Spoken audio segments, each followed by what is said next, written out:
My parents divorced when I was 9. My dad moved off to Albany. Then I stayed here with my mom, and from that point on, there was a change in me. I never quite felt good enough.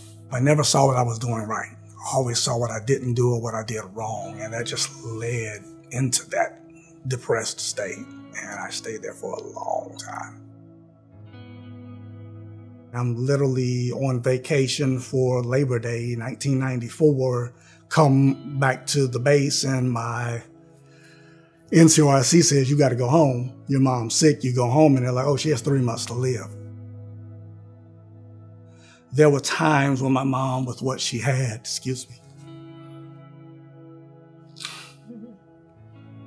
she wouldn't know who I was. The person closest to you to not know who you are. And you'd have to explain to her who you were, and just to calm her down. She didn't actually die from the disease. She was killed in an accident. She lived another 6 years after they told her that she had 3 months to live.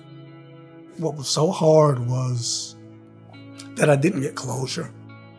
After my mom's death, you would think, okay, you're at a place now where maybe you can start to heal, but those regrets were still there, that I wish I could have done more. I carried that with me for years, and I didn't even realize I was carrying it. I felt like I had failed my mom. I felt like I was failing my family. It got to a point that I felt like my family would have been better off without me.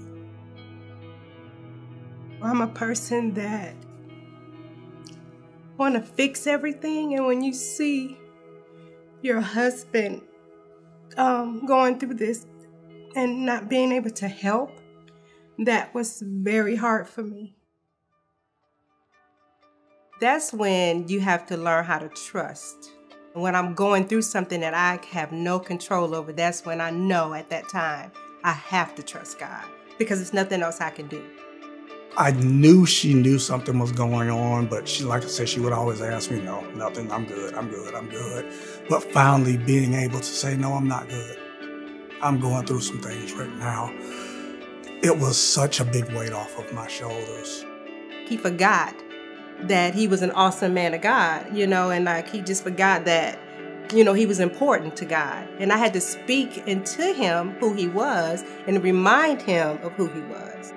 When the change started is when I realized that I was hiding my problems. I was hiding my weakness. I was hiding my failures from God.